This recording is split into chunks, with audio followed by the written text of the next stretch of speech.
Bulletin में आपનું સ્વાગત છે। હું છું પંકજ શર્મા। શરૂઆત મહત્વપૂર્ણ ખબરથી। માં દુર્ગા વિશે ટિપ્પણીનો પોસ્ટથી ભારે વિવાદ થઈ ગયો છે। નવરાત્રી સમયે પોસ્ટ વાયરલ થતા ભારે વિવાદ ઊભો થયો છે। પંચમહાલના વોટ્સએપ ગ્રુપમાં આ પોસ્ટ મૂકવામાં આવી। માતાજી વિશે ટિપ્પણીથી હિન્દુ સંગઠનોમાં ભારે રોષ અને નારાજગી એકત્ર થયા છે। સૂત્રોચ્ચાર કરી અને કાર્યવાહીની માંગણી કરી છે। અભદ્ર ટિપ્પણી કરનાર અને ગ્રુપના એડમિન સામે કડક કાર્યવાહીની હિન્દુ સંગઠનોએ માંગણી કરી છે।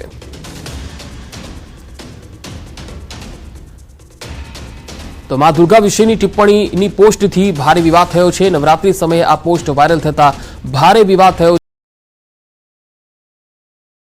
છે। મોટી સંખ્યામાં કાર્યકર્તાઓ પહોંચ્યા અને આ જે ટિપ્પણી કરી છે, જેણે વિવાદિત પોસ્ટ મૂકી છે, તેની સામે એક્શન લેવામાં આવે અને જે વોટ્સએપ ગ્રુપમાં વાયરલ કરવામાં આવી છે તેના એડમિન સામે પણ કાર્યવાહી થાય તેવી હિન્દુ સંગઠનોએ માગણી કરી છે। પંચમહાલના કલોલમાં આ વાયરલ થયો છે મેસેજ અને પોસ્ટ મૂકવામાં આવી છે એક વોટ્સએપ ગ્રુપમાં। માં દુર્ગા વિશે વિવાદિત પોસ્ટ મૂકવામાં આવી છે। વધુ માહિતી સાથે પંચમહાલથી સંવાદદાતા રાજેશ જોશી જોડાયા છે। રાજેશ, આ વોટ્સએપ ગ્રુપ કોનું હતું અને તેની જે પોસ્ટ મૂકવામાં આવી છે તેનાથી હવે પોલીસ શું એક્શન લેશે? ચોક્કસ પંકજ, હિન્દુ હિતરક્ષક સમિતિના નામ કાલોલના નામનું ગ્રુપ છે ને, જેમાં માં દુર્ગાના નામની એક વિવાદિત પોસ્ટ મૂકવામાં આવી છે। અભદ્ર શબ્દોનો ઉપયોગ કરવામાં આવે છે, જેને લઈને જે સ્થાનિક હિન્દુ અગ્રણીઓ છે તેઓમાં ભારે રોષ જોવા મળ્યો છે। હાલ આ ગ્રુપમાં 1 થી વધુ એડમિનો હોવાથી પોલીસ દ્વારા હાલ એડમિનોને પૂછપરછ માટેની ગતિવિધિ તેજ કરવામાં આવી છે। સાથે સાથે આ ગુજરાતનું સમગ્ર ગુજરાતના જે સભ્યો છે આ ગ્રુપમાં હોવાનું હાલ જાણવા મળ્યું છે। પોલીસ દ્વારા મોડી રાત્રે જે અરજી મળી છે, જેના આધારે હાલ એડમિન છે તેઓની પૂછપરછ કરવામાં આવશે અને કોના દ્વારા અને કેમ આ વિવાદિત પોસ્ટ કરવામાં આવી છે તે સહિતની તપાસ માટે પોલીસે આગળની ગતિવિધિઓ તેજ કરી છે। જી પંકજ। જી રાજેશ, આપ મારી સાથે જોડાયેલા રહેશો। તો પંચમહાલના કલોલના એક વોટ્સએપ ગ્રુપમાં જે વિવાદિત પોસ્ટ મૂકવામાં આવી તેને લઈને હિન્દુ સંગઠનોમાં નારાજગી છે। માતાજી વિશે ટિપ્પણી કરવામાં આવી, એ ટિપ્પણીનો મેસેજ ફરતો થયો, દરેક લોકોએ જોયો। સમાજના હિન્દુ સમાજના ઘણા યુવાનો, દરેક વયના લોકો અહીંયા અત્યારે ઉપસ્થિત છે। લોકો દુઃખી છે આવા મેસેજથી। આ મેસેજથી યુવા વર્ગને ઉશ્કેરવાનો પ્રયત્ન થઈ રહ્યો છે, હિન્દુ સમાજને ધર્મને ઠેસ પહોંચાડવાનો પ્રયત્ન થઈ રહ્યો છે। હિન્દુ સમાજ ભેગું થઈ અને આજે પોલીસ સ્ટેશન પર આની પર સખતમાં સખત કાર્યવાહી થાય અને કડકમાં કડક પગલાં થાય અને અવારનવાર આવા વ્યભિચારી માનસિકતાવાળા લોકો જે સમાજની અંદર સદભાવના અને સમરસતાનો ભાવ છે એને વખોડવાનો અને હિન્દુ સમાજને પગલાં થાય એ હેતુસર વિશ્વ હિન્દુ પરિષદ, બજરંગ દળ અને હિન્દુ સમાજના તમામ આગેવાનો થ્રુ કાલોલ પોલીસ સ્ટેશનમાં આજે કડક કાર્યવાહી થાય તે ઉદ્દેશથી એક અરજી આપવામાં। તો હાર આપણી સાથે PR ભરવાડ સાહેબ જોડાયા છે પોલીસ મથકથી। ભરવાડ સાહેબ, આખો આ મામલો શું હતો અને હવે શું એક્શન લેવાશે? કોઈ લોકલ ગ્રુપ છે હિતરક્ષક કમિટી કાલોલ કરીને, એની અંદર વ્યક્તિએ એક ધર્મના વ્યક્તિઓએ દેવી દેવતા ઉપર ટિપ્પણી કરેલ છે, જે બાબત મને લેખિતમાં અરજી મળેલી છે। હાલ એ બાબતે તપાસ ચાલુ છે। જી, આ ખરેખર જે વોટ્સએપ ગ્રુપમાં આ પ્રકારે વાયરલ કોઈ ટિપ્પણી કરે છે, વિવાદિત ટિપ્પણી કરે છે, તો તેની સામે કયા પ્રકારે એક્શન લેવાતા હોય છે? જે યોગ્ય કાયદેસરની કાર્યવાહી કરવામાં આવતી હશે એ હાલ ચાલુ છે, તપાસ હાલ ચાલુ છે। જી, આપ લોકોને શું મેસેજ આપવા માંગશો સર? કારણ કે આ પ્રકારે વાતાવરણને ડહોળવાના પ્રયત્નો ખૂબ થતા હોય છે સોશિયલ મીડિયામાં। લોકો તમામને એવી વિનંતી છે કે ધાર્મિક તહેવારો દરમિયાન અને કોઈ પણ રીતે હિન્દુ દેવદેવીઓ ઉપર કોઈ પણ ધર્મ વિશે ટીકા ટિપ્પણી કરવી જોઈએ નહીં। જી ભરવાડ સાહેબ, અમારી સાથે જોડાવા માટે આભાર। તો આ હતા PI RD ભરવાડ અને તેમણે કહ્યું છે કે જે વોટ્સએપ ગ્રુપમાં આ પોસ્ટ મૂકવામાં આવી છે તેની સામે અને તેના જે એડમિન છે તેમની પૂછપરછ કરવામાં આવશે અને એક્શન પણ લેવામાં આવશે। હાલ આપણી સાથે જલ્પેશ સુથાર જોડાયા છે, જેઓ બજરંગ દળ દક્ષિણ ગુજરાતના સહસંયોજક છે। જલ્પેશભાઈ, ખાસ કલોલની અંદર જે એક ગ્રુપ છે જેમાં આ પ્રકારની એક વિવાદિત ટિપ્પણીથી હવે હોબાળો મચી ગયો છે, પોલીસે તમને શું ખાતરી આપી છે અને શું એક્શન લેવાવું જોઈએ? પોલીસને અમે રજૂઆત કરી હતી કે અવારનવાર હિન્દુ સમાજને હિન્દુ લાગણીને દુભાય તેવા કાર્ય થાય છે, તો આની પર તત્કાલ એક્શન થાય અને પોલીસે અમને બાંહેધરી આપી છે કે બને તેટલું જલ્દી એની એક્શન લઈશું। પણ અમારી એક એવી રજૂઆત છે પોલીસ સાહેબને કે બને એટલી આની પર કડકમાં કડક કાર્યવાહી થાય કે જે અવારનવાર ઘટના બને આવી ઘડી ઘટના ના બને ને એને લઈને સામાજિક વય મનુષ્ય ઊભું ના થાય, શાંતિ ના દોડવાય। જલ્પેશભાઈ, આ કોઈ ચોક્કસ વ્યક્તિ અથવા ચોક્કસ ગ્રુપ અથવા કોઈ ચોક્કસ વ્યક્તિ છે એવો કોઈ કે જે આ વાતાવરણને અથવા તહેવારોના ટાણે વાતાવરણને ડહોળવા માંગતો હોય? આને લઈને હું ચોક્કસ ખાલી કાલોલ પૂરતું નહીં કહું, આ એક બહુ મોટા લેવલનું ષડયંત્ર હોઈ શકે, કેમ કે ઘણા બધા આઉટસ્ટેટના પણ ગ્રુપોમાં મારો સર્વે છે અને ઘણા બધા બીજા એવા ગ્રુપોમાં ગયા વર્ષે પણ આવી 1-2 ઘટનાઓ બની છે જેની અંદર આ પ્રકારના અભદ્ર ટિપ્પણી અને જે ભારતીય સંસ્કૃતિ અને આપણી જે મૂળ ધરાર છે ને જે અમારી આસ્થાનું કેન્દ્ર છે હિન્દુઓનું તમામનું, એને ખોટી રીતે રજૂ કરી અને એના ખોટા પુરાવા ઉભા કરીને દેવી દેવતાઓને વિશે અભદ્ર ભાષા કરવાની વાત એક સ્પેશિયલ એક ષડયંત્ર થ્રુ આવી યોજનાબદ્ધ મૂકવામાં આવતું હોય તેવું મને લાગી રહ્યું છે. જી જલ્પેશભાઈ, કાલોલના જે વોટ્સએપ ગ્રુપમાં મૂકવામાં આવી છે પોસ્ટ, તેમાં તમે એ ગ્રુપમાં પણ છો કે પછી અન્ય દ્વારા તમને આ જાણકારી મળી? ના, મારી સંગઠનાત્મક સામાજિક જવાબદારીને આધીને જે વોટ્સઅપ મીડિયામાં સોશિયલ મીડિયામાં જે મેસેજ વાયરલ થયો, એ મેસેજ વાયરલ થઈને અમને માહિતી મળતા અમે તરત જ બધા ભેગા થઈ અને સીધા અમે પોલીસ સ્ટેશન ગયા. એમાં ગ્રુપમાં હું નથી પણ એના સ્ક્રીનશોટ અમારા લગી પહોંચ્યા હતા. જી, તો એ ગ્રુપ વિશે તમારી પાસે કોઈ જાણકારી આવી છે? તેના એડમિન કોણ હતા? એના એડમિન એકચ્યુઅલ નામ તો બધા હિન્દુના જ આવે છે, પણ એ હિન્દુ હોઈ શકે કે નહીં એ તો પકડ્યા પછી ખબર પડે, કારણ કે આજકાલ તો કોઈ પણ નામથી કોઈ પણ ગ્રુપ બનાવી દે અને જો ખરેખર હિન્દુ હોય કે હિન્દુ સમાજ સાથે સંકળાયેલા હોય તો હિન્દુ પોતાના મા દીકરી અને પોતાના જે ધર્મ વિશે આવું ખોટું નહીં લખી શકે. જી જલ્પેશભાઈ, આપ અમારી સાથે જોડાયેલા રહેશો. હાલ ધર્મ જાગરણ મંચથી અચલ જોશી આપણી સાથે જોડાયા છે. અચલભાઈ, આપનું પણ સ્વાગત છે. જે રીતે ધાર્મિક તહેવારોમાં આ પ્રકારની વિવાદિત પોસ્ટ થતી હોય છે, આપને શું લાગે છે, આ કોઈ ઇરાદાપૂર્વક કરાયેલી પોસ્ટ છે? વિવાદ વધારવા માટે અથવા વાતાવરણને ડહોળવા માટે આ કરવામાં આવ્યું હોઈ શકે? હા, સાચી વાત છે. આમાં શું છે કે આવી પોસ્ટ કરી, ધર્મ વિશે આવી પોસ્ટ કરી અને યુવા વર્ગને ઉશ્કેરવા માટે પણ આવા પ્રયત્નો થતા હોય છે. બીજું કે સમાજની અંદર ખોટી રીતે આવા વિવાદ ઉભા થઈને સંઘર્ષ થાય એવા આવા પ્રયત્નો કરવામાં આવે છે વારે ઘડીએ. અને ગઈ સાલ પણ નવરાત્રીમાં આવો એક પ્રયત્ન થયો હતો, પણ અમે એ ગુસ્સો બધો ગળી ગયા હતા કે ચલો ભાઈ સુધરી જશે, પણ ફરીથી આવો અને એટલી ખરાબ ટિપ્પણી થઈ કે લોકો ઉશ્કેરાઈને કંઈ પણ કરી શકે અને વાતાવરણ બગડી જાય એવો માહોલ ઉભો કરવાના આવા પ્રયત્નો વારંવાર કરવામાં આવે છે. જી અચલભાઈ, આપની દ્રષ્ટિએ આ પ્રકારે સોશિયલ મીડિયામાં જ્યારે કોઈ ધાર્મિક વિવાદિત પોસ્ટ મૂકવામાં આવતી હોય તો તેની સામે, એવા પોસ્ટ કરનાર સામે શું એક્શન લેવા જોઈએ?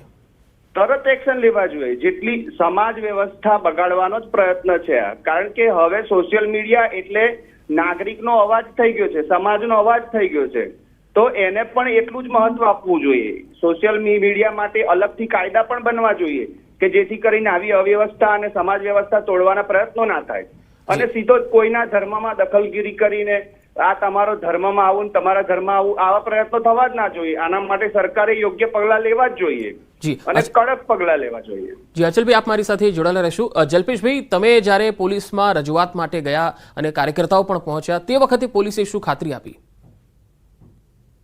પોલીસ વ્યવસ્થા, પોલીસના લોકોએ પણ અમને સારો એવો સહકાર આપ્યો, અમારી વાતને સાંભળી અને એમને કહ્યું કે ખોટું છે, આવું ના થવું જોઈએ અને એના માટે અમે તમારી સાથે છીએ અને અમે પૂરી કાર્યવાહી કરીશું. જી, અને જે વ્યક્તિએ પોસ્ટ મૂકી હતી, શું તેનું નામ અથવા તેના વિશે કોઈ માહિતી છે આપની પાસે? ના, એવી કોઈ માહિતી નથી. આ સોશિયલ મીડિયામાં જી જલ્પેશભાઈ, આભાર અમારી સાથે જોડાવા માટે. અચલભાઈ, આપનો પણ આભાર અમારી સાથે જોડાવા માટે.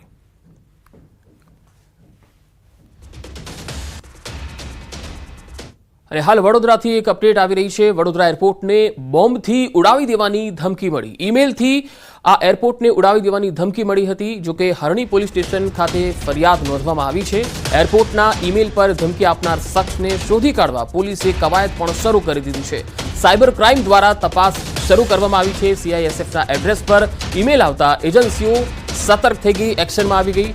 બોમ્બ અને ડોગ સ્ક્વોડની ટીમ પણ ટર્મિનલ વિસ્તારમાં ચેકિંગ માટે પહોંચી ગઈ. જોકે કંઈ જ વિવાદિત અથવા તો કંઈ જ એવી વસ્તુ નથી મળી આવી અને સૌ કોઈએ રાહતનો શ્વાસ લીધો છે. જોકે આ ઈમેલ કોણે કર્યો છે તેને લઈને હાલ તપાસ ચાલી રહી છે. આ શખ્સને પણ શોધવામાં આવી રહ્યો છે.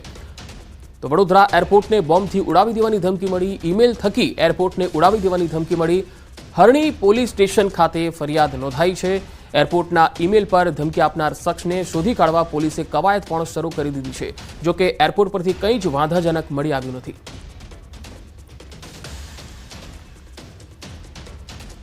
વલસાડ જિલ્લાના ઉમરગામના દરિયામાં એક ડ્રમ જેવી શંકાસ્પદ વસ્તુ તરતી જોવા મળી. આથી કિનારા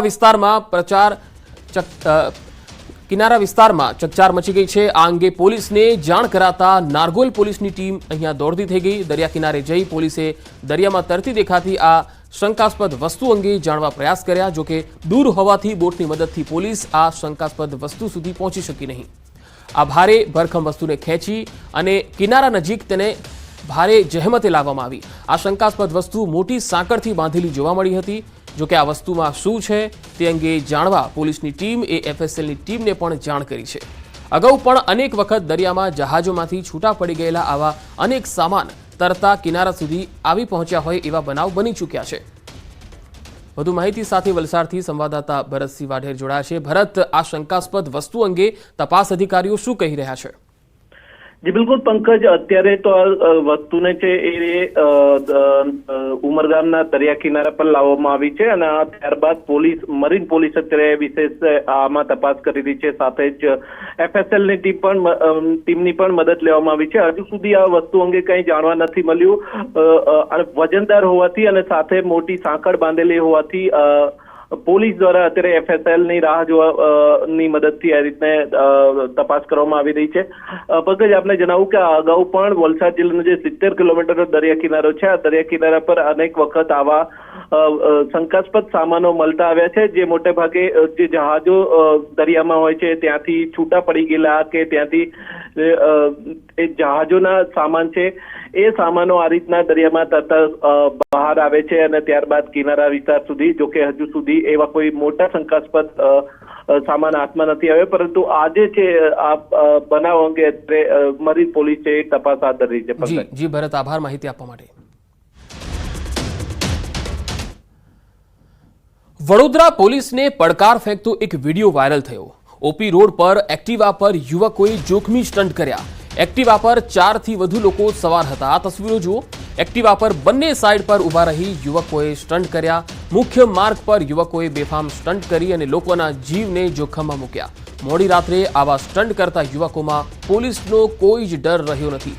ચેતવણી આપનાર પોલીસને યુવકોનો પણ પડકાર.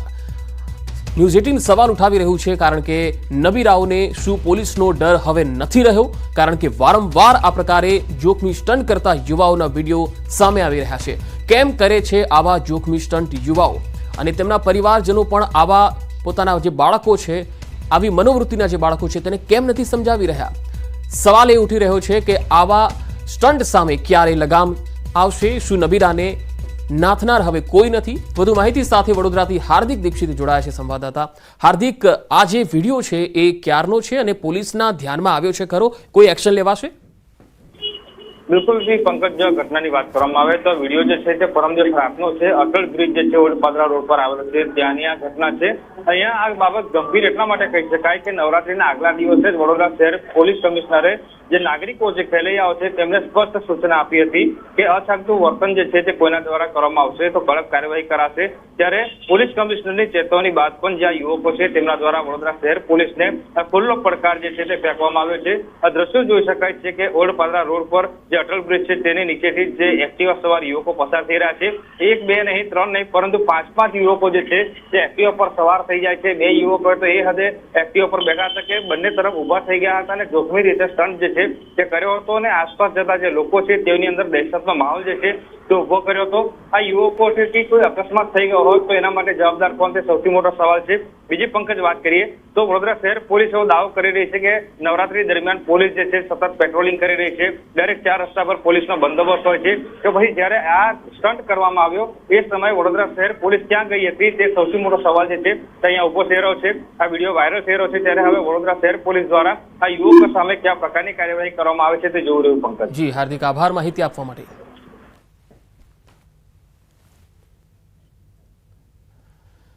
માતા પિતા, તમારા બાળકોનું રાખજો ધ્યાન. સુરતનો બનાવ દરેક વાલીઓ માટે લાલબત્તી સમાન છે. વિદ્યાર્થીની સ્કૂલ વાન ચાલકે છેડતી કરી. બાળકીએ શિક્ષકને ફરિયાદ કરતા મામલો બહાર આવ્યો. સ્કૂલ સંચાલકોએ અડાજણ પોલીસને જાણ કરી હતી, જે બાદ આરોપી સ્કૂલ વાન ચાલક વિજય મધુકર પોસ્તુરેની પોલીસે છેડતી અને પોસ્કો એક્ટ હેઠળ ધરપકડ કરી.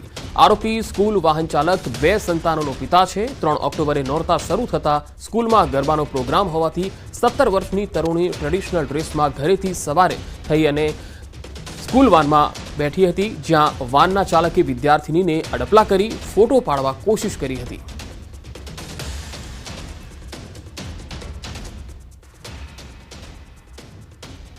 સુરતના ઓલપાડના કુડસડ ગામે ઇલેક્ટ્રિક મોપેડમાં આગ લાગી ગઈ. મોડી રાત્રે અચાનક આગથી અફરાતફરી મચી ગઈ હતી. સ્થાનિકોએ પાણીનો મારો ચલાવી આગ પર કાબુ મેળવ્યો. ઇલેક્ટ્રિક મોપેડમાં આગનું કારણ જાણી શકાયું નથી. તસવીરોમાં જોઈ શકાય છે કે થોડી જ આગથી ધીરે ધીરે એ આગ વિકરાળ બની ગઈ અને આખું મોપેડ છે એ આગમાં ખાક થઈ ગયું હતું.